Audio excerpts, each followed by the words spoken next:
ॐ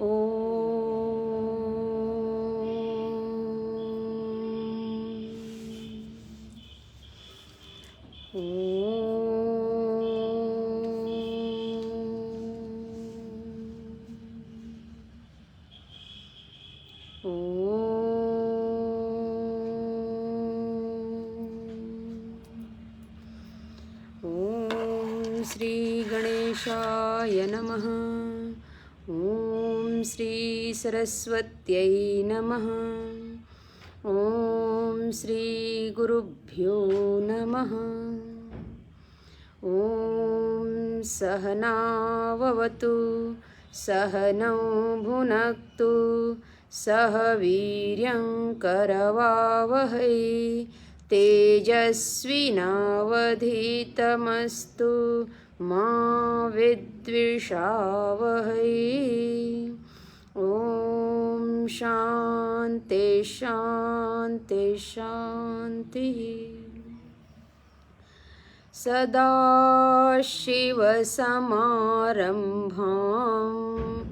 शङ्कराचार्यमध्यमाम् अस्मदाचार्यपर्यन्तां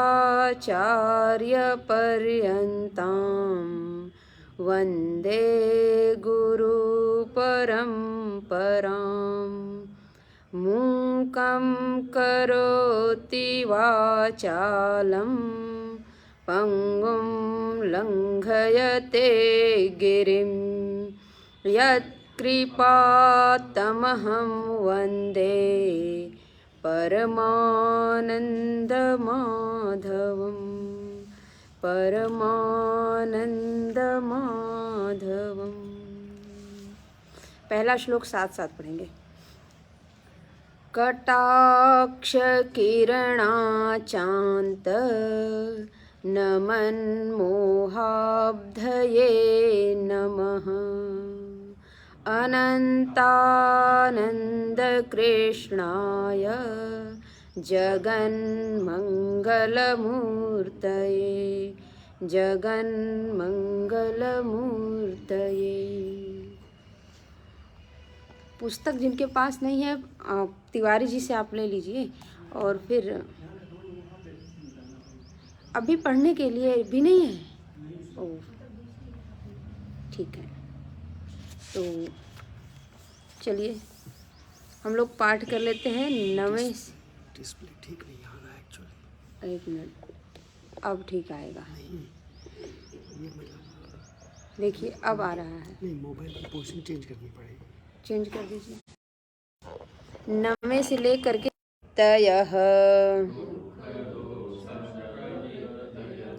अतस्तस्यैव संसारः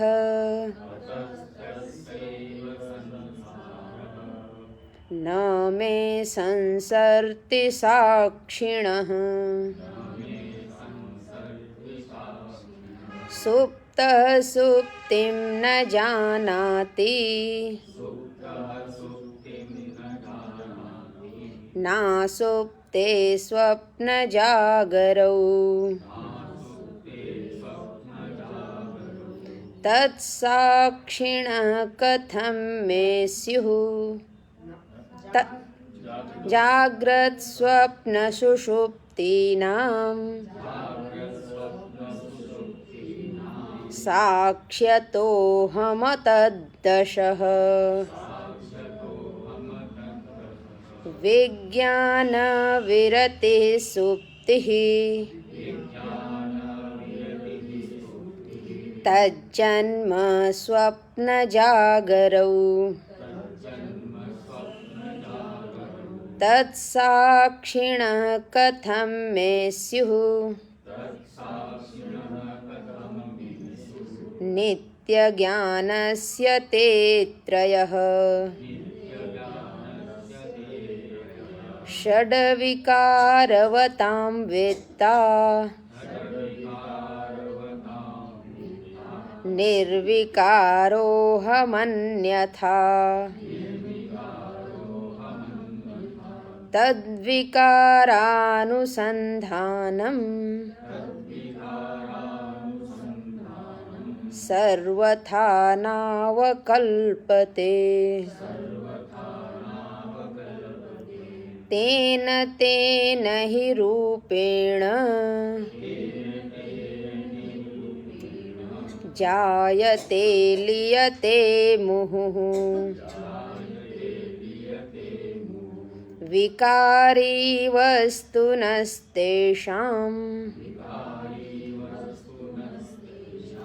अनुसन्धात्रिता कुतः न च स्वजन्मनाशं वा द्रष्टुमर्हति कश्चन तौ हि प्रागुत्तराभाव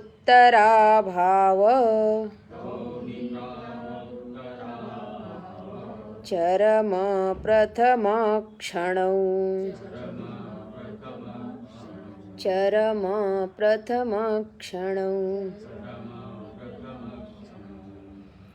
आज हम लोग इसमें एक विषय है अध्यास का, वह देखेंगे, और दूसरा जो विषय है 9 से लेकर के 12वें मंत्र तक, वो है साक्षी और अहंकार का विवेचन। ये बहुत ही इम्पोर्टेंट है, और ये अगर पहचान में आ गया तो जो साक्षी है वह मैं हूँ, और वो साक्षी तक पहुँचने के पश्चात बस एक परिश्रम और करना है, जो इसी में बताएंगे कवि जी।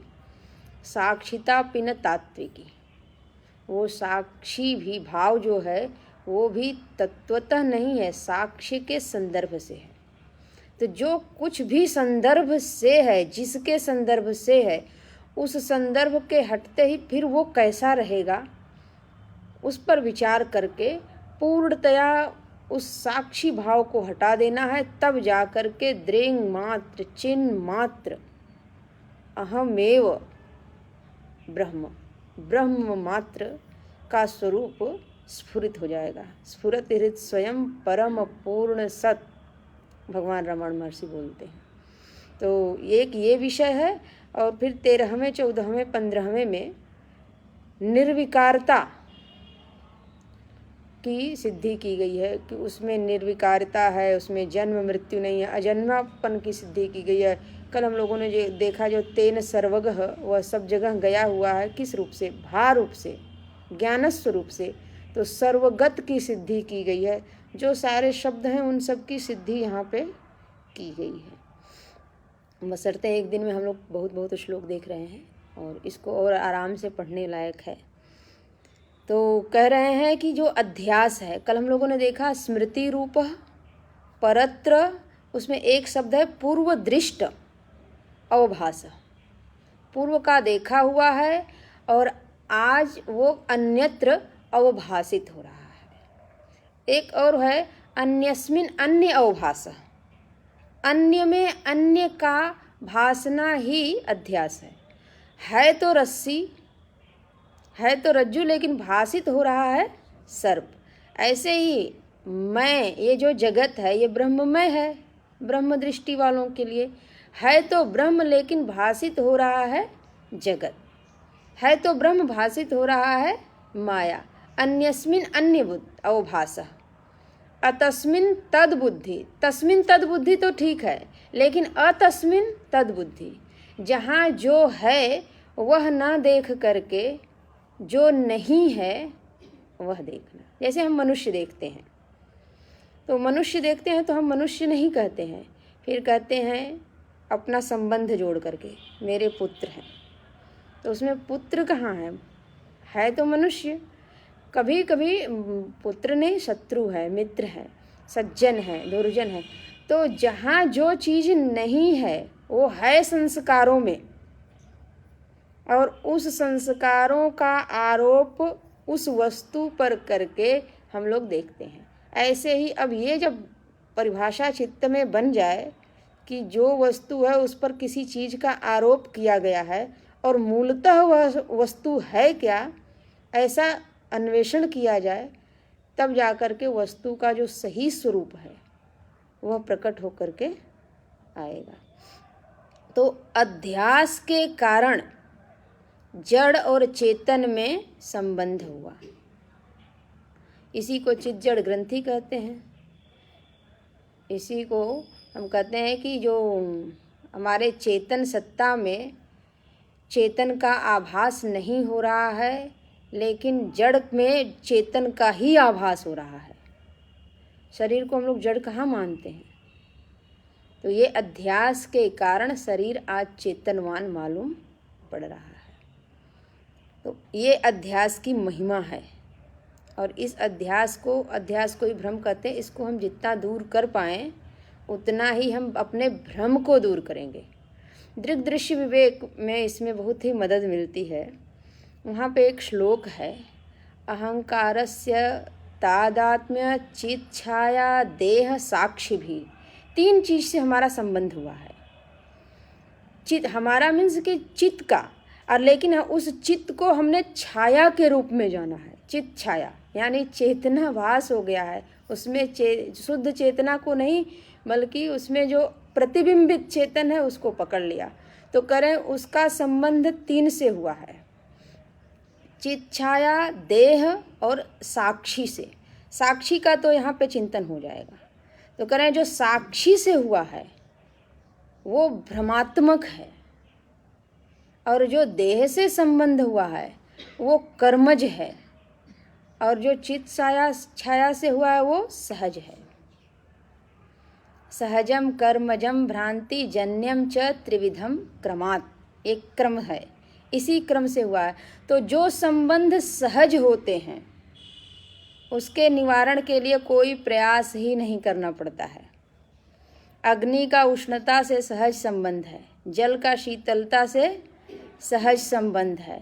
ऐसे ही चित्त छाया का चेतन से, यानी चित्त छाया जीव का चेतन से सहज संबंध है। यह सच बात है, जीव चेतन ही है। तो ये सहज संबंध है। इसके लिए जीव को हमको कहीं उठा के नहीं ले जाना है, वो उसके लिए कोई प्रयास नहीं करना है, वो सहज संबंध है। और जो देह से संबंध है उस चेतन का, कर्म क्षयात् निवर्तते, कर्म का क्षय, क्योंकि ये शरीर कर्मज है। हमको आज जो शरीर मिला है और इस शरीर के लिए जितनी भोग की सामग्रियां उपलब्ध हैं, ये सब हमारे मेहनत का परिणाम पूर्व के है, वर्तमान के नहीं। वर्तमान में वो भोग हमें प्राप्त है, संचित कर्मों का परिणाम है। तो जैसे ही हमारा कर्म क्षीण हो जाएगा, वैसे ही वो सारे के सारे देह के से संबंध स्वतः छूट जाएंगे। कितने लोग छूट गए, आगे जिनसे अभी संबंध बनेंगे वो भी जैसे जैसे क्षय होता जाएगा छूटता चला जाएगा। लेकिन जो साक्षी से है वहीं पे हमें प्रयास करना है। वो भ्रांति जन्यम, वहाँ पे जो भ्रांति जन्यम शब्द देते हैं उसी को यहाँ पे अध्यास शब्द कह रहे हैं। ये अध्यास से हुआ है, भ्रम से हुआ है। साक्षी तो साक्षी ही है, साक्षी में कोई भी विकार कभी आया नहीं, उसी को हमें पहचानना है। तो करें ये अध्यास से हुआ है और अभ्यास से बना हुआ है। विचार से चला जाएगा। जब हम विचार करेंगे तो साक्षी हमको मिल जाएगा, और साक्षी से जो पृथक है वो चला जाएगा। कहाँ कहाँ अध्यास हुआ है, कहाँ कहाँ भ्रम हुआ है। करें देह में, इंद्रिय में, प्राण में, मन में और बुद्धि में। ये 5 स्थान हैं जिनमें भ्रम हो गया है। और हमने कहा कि यह मेरा है, मेरा है, मेरा है। तत्वबोध में ही पहले ही बोल दिया जाता है, जो मदीयत्वेन ज्ञात्वा आत्मा न भवति। जो मेरा मेरा करके मालूम होता है तो वो आत्मा होता नहीं है। ये सिद्धांत पकड़ लीजिए। तो हम लोग कहते हैं मेरी इंद्रियां ठीक नहीं है, मेरा प्राण, मेरा मन, मेरी बुद्धि, मेरा शरीर। गुरु जी ने चाहे इसी टीका में लिखा हो, चाहे जहाँ भी हमने सुना है, मतलब हमने अद्वैत मकरंद उनका सुना भी है, उनका CD उसमें उपलब्ध है और ये पुस्तक में है, हो सकता है। वो बोलते हैं, मधुसूदन सरस्वती जी जो हुए विद्वान, उन्होंने कहा कि ये जो मनुष्य है वो बोलता है मेरा शरीर है, और यह भी बोलता है मैं मनुष्य हूँ। शरीर मनुष्य का ही है, उसी शरीर को इंगित किया जा रहा है मेरा, और उसी शरीर को इंगित किया जा रहा है मैं के रूप में भी। यानी एक बात कहिए ना, मेरा है कि मैं अगर मैं हूँ, जो मैं है वह मेरा नहीं हो सकता। जैसे मोबाइल मेरी है, तो मोबाइल मेरी है तो मेरी जो वस्तु होगी वो मैं से पृथक होगी। तो जो मेरा है वो मुझसे पृथक है। मेरी इंद्रियां, मेरी बुद्धि, जो मेरा है वो मुझसे पृथक। मेरा मकान, ये बिल्कुल स्थूल दृष्टि है और बिल्कुल बाह्य है। तो जो मेरा है, अब शरीर के संदर्भ में ये भ्रमात्मक स्थिति है। मेरा शरीर है जो स्वस्थ है, अस्वस्थ है, जैसा भी है, और मैं मनुष्य हूँ। तो यहाँ पे विचार करने की है ज़रूरत कि मेरा और मैं को मैं पहले स्पष्ट करूँ। करें न देह, न इंद्रिय, न प्राण, न मन, न धी। ये जो पांचों है ये केवल और केवल अध्यास के कारण मैं से संबंध कर लिया है। सच बात है, ये मैं करके मालूम नहीं पड़ना चाहिए, मेरा करके मालूम पड़ना चाहिए। और जो मेरा है वो सदा मुझसे दूर रहता है और उससे संबंध हमने जोड़ा है संस्कार के वश में, तादात्म्य करके, उसको अपना बना करके। जिस दिन अपनापन हट जाएगा उस दिन वो संबंध हट जाएंगे। करें ये इसको कैसे करें? ममता परिरब्धत्वात् आक्रीडत्वात् इदम धियः। 3 देते हैं कि ये जो पांचों ऊपर के हमने प्रसंग बताए हैं उसमें ममता है, मम भाव है। मेरा देह, मेरी इंद्रियां, मेरा प्राण, मेरा बल, मेरा मन, मेरी बुद्धि मेरा साथ दे रही है, मेरा साथ नहीं दे रही है, मेरे अनुकूल है, मेरे प्रतिकूल है, ये होता है। तो करें कि जहाँ पे मम भाव है वहाँ पे अहम भाव उससे पृथक होना चाहिए। तो यह विचार करिए और विचार करने के बाद तय करिए कि जहाँ जहाँ ममता है वहाँ अहंता नहीं होगी। तो अहंता हमें कहाँ मिल रही है, इसी विचार से ये अध्यास कटेगा। फिर करें आक्रीडत्वात्। आक्रीडत्वात् यानी इन पांचों के साथ क्रिया की जाती है, क्रिया की संभावना है। और वेदांत का नियम है कि स्वात्मनि क्रिया विरोधात्, स्वयं में क्रिया नहीं होती है। इसका बहुत सुंदर दृष्टांत देते हैं आचार्य जन कि जैसे इस उंगली में खुजली हो रही है तो ये उंगली स्वयं खुजला नहीं सकती। इस हाथ में दर्द हो रहा है तो ये हाथ इस हाथ की मदद नहीं कर सकता, दूसरा हाथ आएगा इसकी मदद करने के लिए। तो जो स्वात्मनि, स्वयं में स्वयं की क्रिया नहीं होती, तो आत्मा में स्वयं आत्मा क्रिया नहीं करता। और इन पांचों में क्रिया देखी जाती है, क्रिया होती है, सक्रिय है। तो जहाँ चेष्टा हो रही है, क्रिया हो रही है, उसका चेतना से संबंध नहीं है। चेतना का संबंध केवल ज्ञान स्वरूप से है, आनंद स्वरूप से है। और केवल आनंद स्वरूप कहने से सब बात बन जाती है कि आनंद है तो उसका ज्ञान हो रहा है, और चूंकि वो है तभी वो मालूम पड़ रहा है। तो ज्ञान और सत तो पीछे पीछे चल के आ ही जाएंगे। तो इन दो को, और तीसरा है इदम धियः। ऐसी बुद्धि बनी हुई है कि इसमें इदम इदम इदम इदम करके हम बातें कर लेते हैं। मेरा यह अंग बड़ा कमज़ोर है, मेरी यह इंद्रियां इस समय मेरा साथ नहीं दे रही हैं। तो जो इदम करके मालूम पड़े वो अहम से पृथक होगा। अतः इन तीनों हेतुओं के कारण, इन तीनों कारणों पर विचार करने के कारण ये तीनों कारण उपर्युक्त पांचों में घट जाते हैं। अतः मैं न देह हूँ, न इंद्रिय हूँ, न प्राण हूँ, न मन हूँ, न बुद्धि हूँ, बल्कि इससे पृथक मैं हूँ। लेकिन क्योंकि मैं हूँ की अनुभूति तो जाती नहीं। अब इन पांचों को पृथक करके अपने आप को हम खोजें कि हम कैसे हैं। कहते हैं अब साक्षी पर विचार करते हैं कि वो साक्षी स्वरूप में जो है वही, उसी को हम अहम कह रहे हैं, जो इन सबको, देह का भी साक्षी है, इंद्रिय का भी साक्षी है, मन बुद्धि सबका साक्षी है, प्राण का। तो कह रहे हैं साक्षी सर्वान्वितः प्रेयान, दो शब्द दिए। एक तो है साक्षी सर्व अन्वितः, सर्वगत है, सब में गया हुआ है, और वह साक्षी प्रेयान, प्रिय है, आनंद स्वरूप है, उसमें प्रियता घटती है।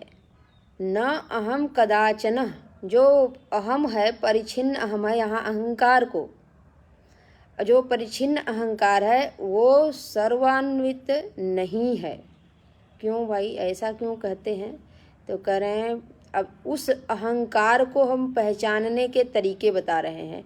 कह रहे हैं कि परिणाम परिच्छेद परितापई ही, अपने भीतर देखें कि मैं हूँ, मैं में परिणाम हो रहा है। परिणाम का परिभाषा है जो रूप है, जो स्वरूप है, जो आज हमें प्राप्त है, उसका त्याग करके अन्यथा भाव को प्राप्त होना। जैसे दूध अपने दूध भाव को त्याग करके दही में परिणत हो जाता है। हमने भी बाल्यकाल को छोड़ा है और युवा काल में परिणत हुए। युवा काल को छोड़े तो प्रौढ़ावस्था को, ऐसे करके वृद्धावस्था तक की यात्रा। तो कह रहे हैं कि ये जो परिणाम है, जो परिवर्तन है, ये तो शरीर की दृष्टि से परिवर्तन है। मन में कितने परिवर्तन होते रहते हैं। कदाचित कोई बहुत लंबे समय तक बीमार पड़ जाए और शरीर से युवा ही हो, उसके अंदर वृद्धावस्था के भाव आ जाएंगे कि नहीं आ जाएंगे? मेरे पास कोई शक्ति नहीं है, मैं तो बहुत कमज़ोर हो गया, अब मैं कुछ कर नहीं सकता। तो ये है, मन में बहुत कुछ कोई कर रहा है और उस करने में ढेर सारे उसको कार्य मिलते जा रहे हैं। रजोगुण की प्रवृत्ति बढ़ी हुई है, मन कितना तेज से परिणमित होता है। अभी ये करना है, अभी वो करना है, अभी यह हुआ, वहाँ पे ये मिला, वहाँ पे वो करना है, ये सफलता मिली, ये सफलता हुई, उसमें उन्होंने परेशान किया, इन्होंने सहयोग दिया, इत्यादि इत्यादि। तो फिर उसमें हमको अब ऐसे करना है। निरंतर परिवर्तन हो रहा है। जहाँ परिवर्तन हो रहा है उस परिवर्तन के साथ हम अपने अहम को जोड़ रहे हैं कि नहीं जोड़ रहे हैं? मैंने किया, मुझसे ये गलती हुई, मुझसे ये सही हुआ, ये उपलब्धि हुई। तो वो जो परिणमित वृत्ति के साथ मैं जुड़ा हुआ है, कह रहे हैं उस अहम को हम नहीं कह रहे हैं साक्षी, क्योंकि वो सर्वान साक्षी, अरे उसको हम अहंकार कह रहे हैं वो, क्योंकि वो एक वृत्ति के चले जाने पर उसी के साथ लय हो रहा है। जो परिणाम को प्राप्त हो रहा है वो लय हो रहा है। और दूसरा है जो उस पर वृत्ति के जाने के बाद दूसरी वृत्ति आ रही है, उसको भी जान रहा है, वो सर्व में अन्वित है, वो साक्षी है। जिसमें परिणाम है वो साक्षी नहीं है, बल्कि सर्व वृत्तियों को जो देख रहा है वो साक्षी है, सर्वान्वितः। अन्वित की एक परिभाषा है, एक दृष्टांत है, परिभाषा नहीं दृष्टांत है। कहते हैं कि मिट्टी है, मिट्टी में घट अन्वित नहीं है, लेकिन घट में मिट्टी अन्वित है। यानी जो घट देखेंगे तो उसमें मिट्टी मिट्टी है, लेकिन बलुई मिट्टी कदाचित है, तो मिट्टी तो है लेकिन उसे घट बनाया जा सकता है? नहीं बन सकता। तो नहीं बन सकता तो वहाँ पे घट नहीं है। यानी उस जो मिट्टी घट बनाने वाला कुंभकार है वो देखते ही मिट्टी को बोल देगा कि इसमें तो घट नहीं है। घट है उसकी बुद्धि में, लेकिन उसने मिट्टी को देखा और बता दिया कि इसमें घट नहीं है। और जिस मिट्टी से घट बन सकता है उस मिट्टी को देखा तो बोला कि इसमें घट है और इस मिट्टी को हम ले जाएंगे। तो घट में मिट्टी है, अन्वित है, लेकिन मिट्टी में घट नहीं। ऐसे ही जो हमारा परिच्छिन्न अहंकार है उसमें साक्षी तो अन्वित है, लेकिन साक्षी में ये परिच्छिन्न अहंकार नहीं है। इतना भेद करना है। इसी को उन्होंने कहा ये भ्रांति जन्य संबंध हुए हैं। चित जड़ ग्रंथि जड़ चेतन ही ग्रंथि परि गई, यद्यपि मृषा छूटत कठिनाई। यद्यपि मृषा, लेकिन इतना मेहनत करना है कि हमको साक्षी, और वो साक्षी मैं हूँ, दूसरा कोई नहीं है। परिच्छेद, जो अहंकार है वो परिच्छिन्न है, यानी जिसमें परिणाम हो रहे हैं, और जो साक्षी है उसमें परिच्छिन्नता नहीं है, इसीलिए उसको अपरिच्छिन्न कहते हैं, क्योंकि वो सर्वगत है, सर्व में अन्वित है, सर्व का साक्षी है। और परितापै ही उपप्लवाद, उपप्लवाद का अर्थ किया उपद्रव, सारे उपद्रव और सारे परिताप, संताप, कष्ट जिस मैं में घट रहा है, वही मैं जब बहुत दुखी होता है तो वो दुख के घड़ी नहीं जाती है, दुख की परिस्थितियां बनी रहती हैं, लेकिन वो दुखी होते होते थक गया तो अपने मन को बदलता है कि नहीं बदलता है? हम सभी बदलते हैं। एक ही परिस्थिति को लेकर के एकदम विकल हैं, वो परिस्थिति अपने में परिवर्तन करती नहीं, क्योंकि वो तो एक निश्चित काल में परिवर्तन करेगी। प्रारब्धवशात आई है, संभव है उसका 1 घंटे का काल हो, संभव है उसका 1 वर्ष का काल हो। तो ऐसी परिस्थिति में हम प्रारंभ में दुखी होते हैं, और दुखी होते हैं तो ये होता है कि जितने दुखी होंगे उतना ही परिश्रम करके इसको दूर कर देंगे। परिश्रम करते हैं, जब परिश्रम करने के बाद भी परिस्थिति नहीं बदलती है तो अपने मन को बदल देते हैं। थोड़ी देर के लिए चलो स्थान परिवर्तन कर लेते हैं, और स्थान परिवर्तन में कोई तो बहुत दूर चला जाता है, कोई मंदिर चला जाएगा, कोई मित्रों के बीच में चला जाएगा, कहीं चला जाएगा, लेकिन अपने मन को अब बहुत दुखी नहीं कर सकते हैं। तो ये जो सारे संताप, कष्ट हैं और उपद्रव जीवन में आ रहे हैं, वो जिससे जुड़ करके आ रहे हैं कि मैं परेशान हूँ, वो अहंकार है। और अब उस अहंकार में परिवर्तन फिर जब हम कर रहे हैं तो दूसरी वृत्ति आई, वो भी अहंकार है। लेकिन उस परेशान वाले को भी जिसने देखा और इस शांत वाले को भी जिसने देखा, परेशानी से शांति के लिए जो प्रयत्न हो रहे थे उसको भी जिसने देखा, वो साक्षी है।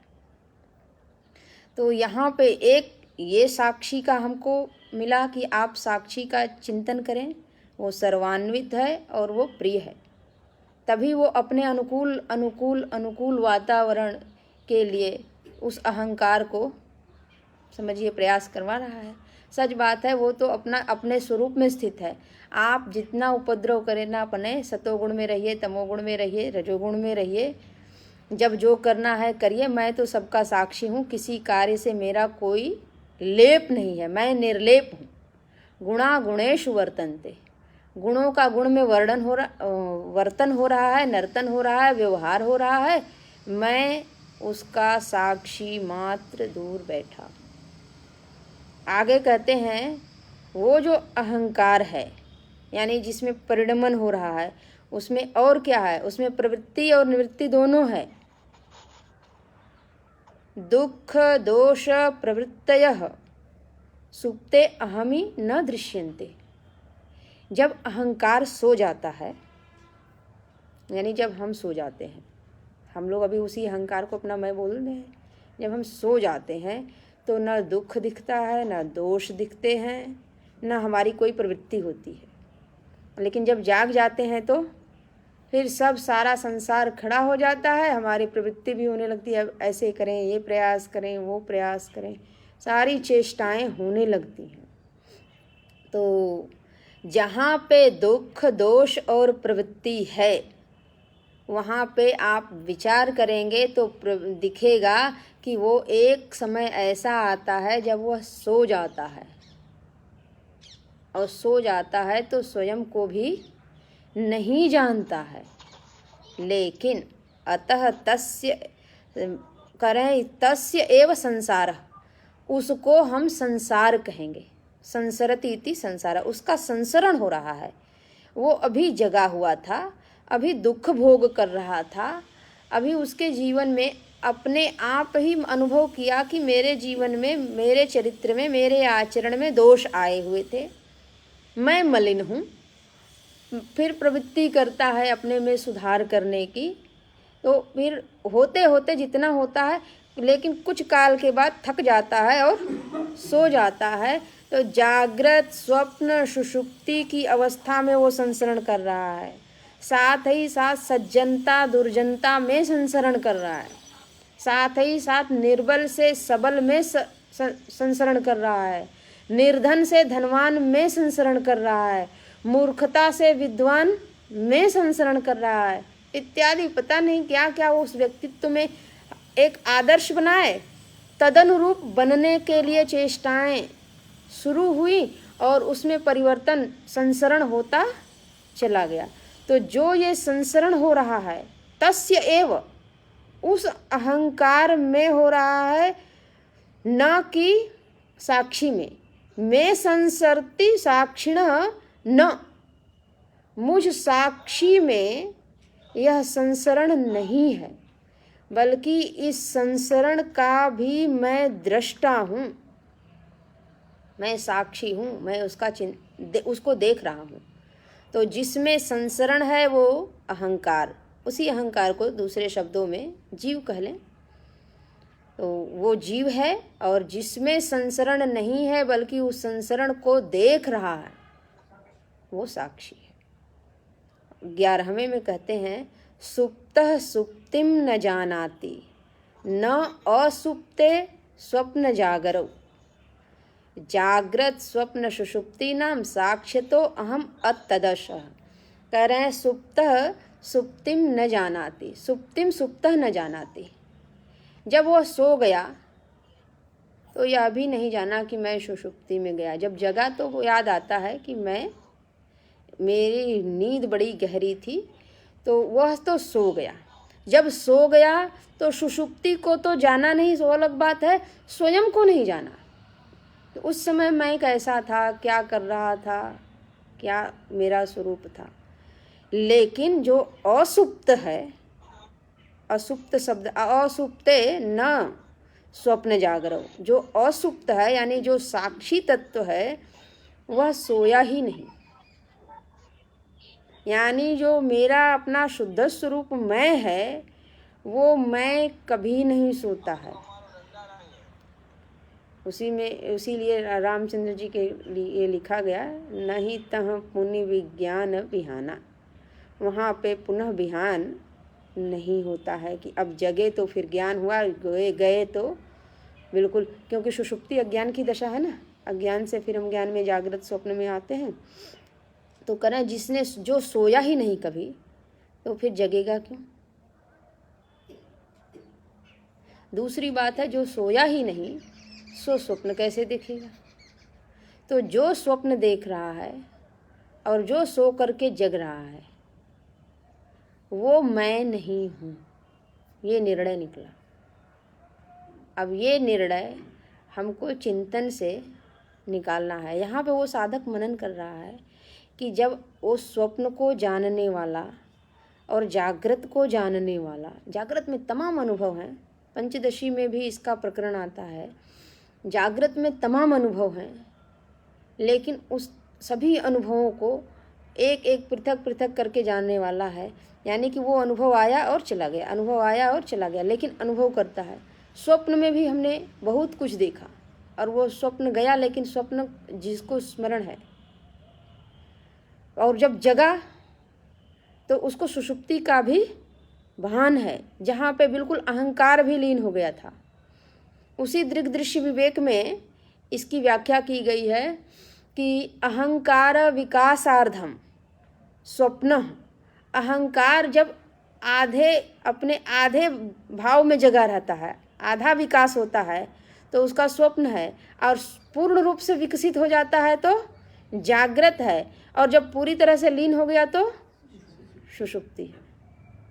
तो सारा का सारा परिणाम कहाँ घटित हो रहा है, अहंकार में घटित हो रहा है। साक्षी क्या कर रहा है, कह रहे हैं वो अहंकार जो है उसमें जो जो कुछ भी हो रहा है उन सबको वो साक्षी देख मात्र रहा है और उनका कोई भोक्ता नहीं है। इसी को वो मुंडक उपनिषद में कहा गया द्वा सुपर्णा सयुजा सखाया, 2 पक्षी हैं और वो भीतर हैं, समानम वृक्षम। हाँ, वो एक वहाँ पे बैठ करके भोग करता, दूसरा उससे थोड़ा ऊंचे पे बैठ करके केवल देखता है, मात्र देखता है, वो भोग नहीं करता है। तो जो भोग करता है उसको कदाचित मीठे फल मिलते हैं, कदाचित खट्टे फल मिलते हैं, कदाचित ऐसे फल मिलते हैं कि फल तो है लेकिन वो बार बार चोंच मारता है, उसको मिलता कुछ नहीं है होगा कृत्रिम, आर्टिफिशियल। तो अब उसको जब जैसा मिलता है तदनुरूप भोग काल की जो वृत्ति बनती है, सुखात्मक दुखात्मक, सो बनती है।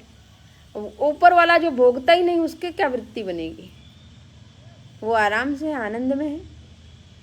तो ऐसे ही जागृत स्वप्न सुषुप्ति नाम, जागृत स्वप्न सुषुप्ति ये तीनों उस अहंकार में आती हैं, न साक्ष्यतः, साक्षी में नहीं आती, जो साक्षी है उसमें नहीं आती हैं।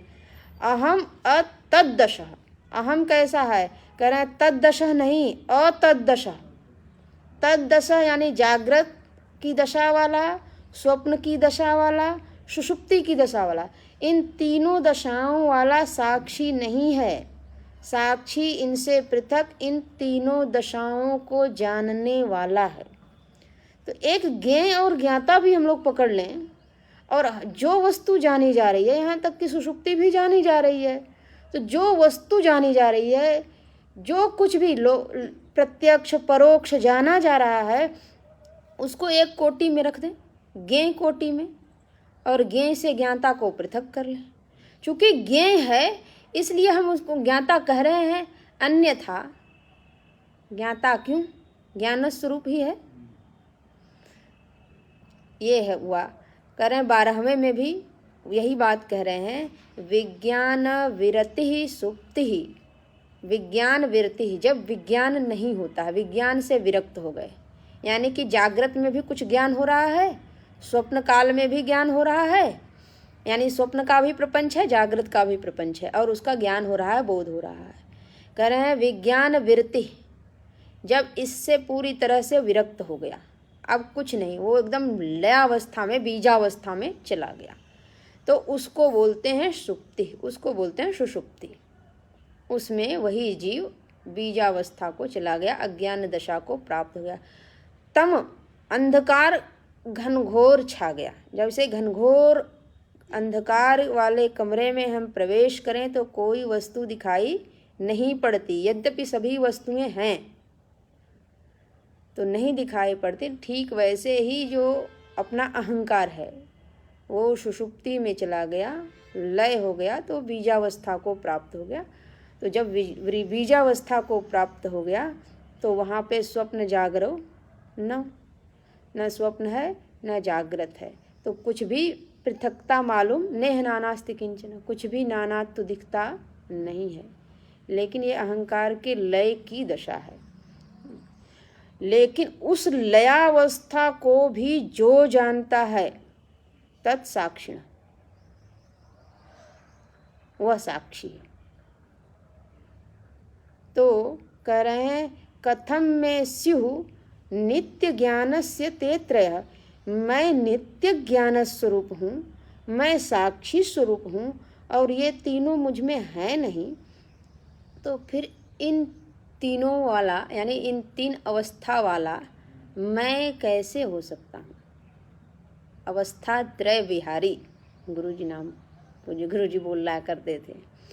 तो अवस्था त्रय विहारी जो हैं वो तो कोई और है, मैं नहीं हूँ, ये निर्णय निकला।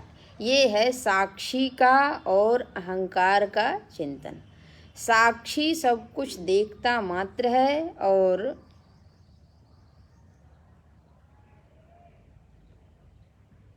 अहंकार में ये सारी घटनाएं घट रही हैं। अब निर्विकारता के संदर्भ में कहते हैं षड्विकारवताम। षड्विकार है अस्ति जायते वर्धते, जो शरीर का विकार है उसको। षड्विकार मानसिक विकार भी ले सकते हैं, काम क्रोध मद लोभ वाला षड विकार। तो कह रहे हैं षड विकार वताम वेत्ता निर्विकारो हम अन्यथा। कह रहे हैं षड विकार जो है वो होता है, जहाँ होता है वह उसका जो वेत्ता है, वेत्ता उस विकारी वस्तु से पृथक है। तो देह पर चोट हो जाए, अगर देह हट जाए तो बहुत बड़ा काम हो जाएगा। देहाभिमाने गलिते, देहाभिमान अगर गलित हो जाए तो अपनी आत्मा का प्रकटन हो जाएगा। तो षड विकार वताम वेत्ता, षड विकार जो है, छह विकार जहाँ हो रहे हैं उस विकारी वस्तु से पृथक उस विकारी को जानने वाला सत्ता जो है वो निर्विकार है। अगर निर्विकार ना हो तो फिर सारे विकारों के साथ ही वो भी नष्ट हो जाए तो विकारों का प्रकटन कौन करेगा कि ये विकार हुआ? इसको बोलते हैं तटस्थ लक्षण। आत्मा का एक तटस्थ लक्षण होता है और एक स्वरूप लक्षण होता है। स्वरूप लक्षण जो है कि जो लक्ष्य में विद्यमान रहे, वो है सच्चिदानंद स्वरूप। लेकिन तटस्थ लक्षण का तात्पर्य है जैसे कि नदी के तट पर हम बैठे हैं और उस नदी में ढेर सारी चीज़ें बही जा रही हैं, तो जो कुछ भी उसमें बह के गया उसका हम चूँकि तट पे स्थिर होकर बैठे हुए हैं तो साक्षी होकर के देखे हैं, तो लोग बोलेंगे कि अभी 1 घंटे तक यहाँ पे क्या क्या हुआ, तो हम बता सकते हैं क्योंकि हम वहाँ पे विद्यमान हैं। यदि हम भी उसी धारा के साथ बह लिए नाव में सवार होकर के तो हम क्या बता पाएंगे? कुछ नहीं बता पाएंगे।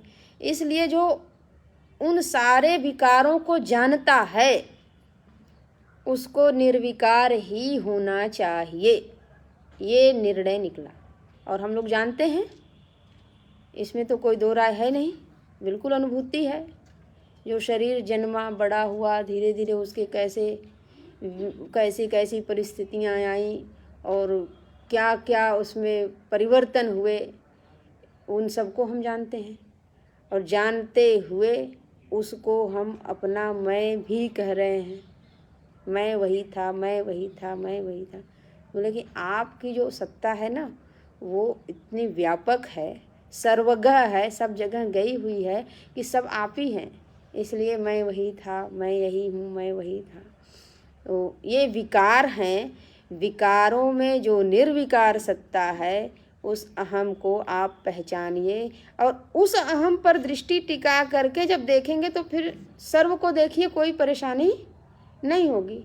जैसे वो बाल्यावस्था गई और आज हम उसकी कहानी कहते हैं तो उसमें परेशानी क्या है?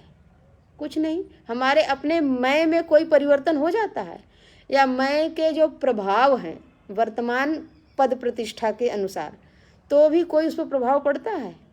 कोई प्रभाव नहीं पड़ता है। तो ऐसे अपने निर्विकार सत्ता को हम पहचानें। तद विकारानुसंधानम सर्वथा अनावकल्पयत करें। इस प्रकार से उस विकार से पृथक निर्विकार सत्ता का अनुसंधान करें और कोई कल्पना ना करें। कल्पना क्यों करना है? वो जो विकारी सत्ता है वो बिल्कुल पृथक है और मैं उससे बिल्कुल पृथक हूँ। अतः यह सिद्ध हुआ कि ब्रह्म निर्विकार है और मैं भी साक्षी होने के कारण सारे विकारों का निर्विकार हूँ। तो साक्षी के ब्रह्म के जो लक्षण है वो जब मुझ में घटते हैं तो अतोहम न कथम ब्रह्म, तो मैं ब्रह्म क्यों नहीं हूँ? तेन तेन ही रूपेण जायते लीयते मुहुः विकारी वस्तुनः तेषाम अनुसंधात्रिता कुतः। कह रहे हैं ये जितने विकारी वस्तु है, इन विकारी वस्तुओं को हमने पाया कैसा कि इनकी सत्ता स्थिर नहीं है, ये स्थिर है नहीं। और जब स्थिर नहीं है तो ये बात बिल्कुल सत्य है। तेन तेन ही रूपेण जायते लीयते मुहुः, उसी उसी रूप में उनका जन्म होता है और पुनः जैसे ही वो अवस्था गई वो लीन हो गए, और जो लीन हो गया पुनः वो लौट के नहीं आता है। एक कहते हैं ना, जैसे कि विज्ञानवादी बौद्ध दर्शन, उनका जो निर्माण है वो यही है कि जो चित्त है उसमें तमाम तरह की वृत्तियाँ आती हैं और उसी वृत्तियों के साथ वो चेतन लीन होता चला जाता है, क्षण प्रध्वंसी, क्षण क्षण क्षण क्षण उत्पन्न हुआ लीन हुआ, उत्पन्न हुआ लीन हुआ, उत्पन्न हुआ लीन हुआ। एक समय ऐसा आएगा कि सारी वृत्तियाँ लीन हो जाएंगी। तो करें तेन तेन ही रूपेण जायते लियते मुहुः, वो लीन हो उत्पन्न होती हैं और लीन हो जाती हैं, उत्पन्न होती हैं लीन हो जाती हैं। तो जब उत्पन्न हुई और लीन हो गई, लेकिन कोई ऐसा है जो उत्पन्न होने वाली को जानता है लीन होने के बाद भी। यदि उसी के साथ वो चेतन चला जाए तो फिर कहेगा कौन कि ये उत्पन्न हुई, ये चली गई, ये उत्पन्न हुई और चली गई। और स्मरण तो होता ही है, लेकिन साक्षी में जाकर के उस स्मरण, जो स्मरण है वो कहाँ रहता है? स्मृति चित्त में रहती है, वो चित्त के भी साक्षी हैं। तो कहते हैं कि जब स्वरूप में चले जाएंगे तो वहाँ पे तो कुछ है नहीं, साक्षी में तो कुछ है नहीं, ये बात सत्य है। लेकिन जब ये सारे विकार उठे हैं तो इन विकारों को जो जानने वाला है, करता है, विकारों को जानने वाला है तो ज्ञाता है। लेकिन जिस समय वो विकार उत्पन्न हुए या उसने प्रयत्न करके किया, कुछ कार्य हम करते भी हैं, तो वो कर्ता वृत्तियों का या वृत्तियों का जो दृष्टा है वही उन वृत्तियों का स्मरता भी है। और वृत्तियां सुखाकार हैं तो सुख का भोगता भी है और दुखाकार हैं तो दुख का भोगता है। और यदि उसी के साथ वो लीन हो गया तो फिर भोगता कहाँ से आएगा? जब कर्ता उस वृत्ति काल में तो तदनुरूप रहा, बाद में स्मरण करके भी भोग किया जाता है। तो और कुछ ऐसे कर्म होते हैं कि होने के बाद उस काल में भोग नहीं मिलते हैं, बाद में, तभी तो हम कह पाते हैं कर्मों का परिणाम मिला। तो वही नहीं रहेगा तो किसको मिलेगा? तो कर्ता है जो वही भोगता है। इसका तात्पर्य है कि कोई ऐसी सत्ता है जो स्थिर है और एक ऐसी सत्ता है जो जायते लियते, जायते लियते, उदित हो रही है और उदित हो करके लीन हो रही है। इसको हम लोग ऐसे भी कर सकते हैं, वृत्तियों के उदय और लय को देख सकते हैं। वृत्तियाँ उदित होती हैं, लीन होती हैं, उदित होती हैं, लीन होती हैं।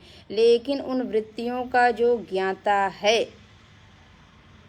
वो चिंतन करे कि वृत्तियाँ कहाँ उदित होती हैं और कहाँ जा कर के लीन हो रही हैं, कहाँ उदित होती हैं, कहाँ जा कर के लीन हो रही हैं। और इन वृत्तियों से पृथक कोई जानने वाला भी है क्या? यदि वृत्तियों के उदित होने जायते लियते के साथ वो भी लीन हो जाए तो कोई जानता है कि नहीं जानता है? तो जो जानने वाला तत्व मिलेगा वो ज्ञान स्वरूप, प्रकाश स्वरूप मिलेगा। और वो उन वृत्तियों के साथ लीन नहीं होता है, बल्कि उसी में वृत्तियाँ उदित हो रही हैं और उसी में लीन हो रही हैं। तो तेन तेन ही रूपेण, उसी रूप में जो वृत्ति बनी उस रूप में एक वृत्ति आई, उदित हुई और फिर पुनः वो लयावस्था को प्राप्त हो गई। और ये जो लयावस्था को प्राप्त हुई वो कैसी है? तो करें विकारी वस्तुना, ऐसी वो विकारी है। और जो उससे पृथक है, जो उसको जानता है, उसको पृथक है, उसका अनुसंधान होना चाहिए। वो निर्विकार है, वो जन्म लेने वाला और लय होने वाला, मृत्यु को प्राप्त होने वाला नहीं है, जन्म मृत्यु से पृथक है। जायते लियते का इतना ही है कि वो जन्म और मृत्यु से पृथक है। जन्म और मृत्यु, उदय और अस्त वृत्तियों का हो रहा है। तो यहाँ तक कि ये देह भी क्या है? वृत्ति है, क्योंकि जो दृश्य बनेगा वो वृत्ति ही वृत्ति रूप में आएगा। तो सब ये वृत्तियाँ हैं, देह को भी वृत्तिस्थ करना होगा। जगत को करने में देर नहीं लगती, अपने देह को करने में लग जाता है देर, लेकिन जगत का तो बहुत छोटा सा हिस्सा है देह।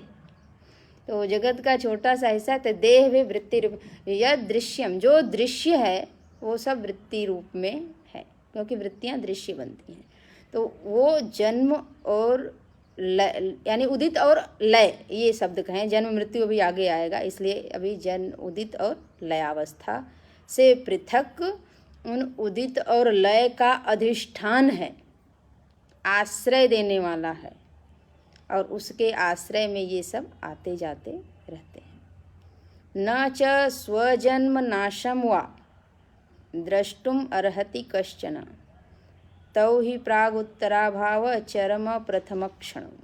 कह रहे हैं न च स्वजन्म नाशम वा द्रष्टुम अर्हति कश्चन, कोई भी, यह भी हम लोगों का अनुभव हो जाएगा, कोई भी अपने जन्म को आज तक देखा है क्या, और अपनी मृत्यु को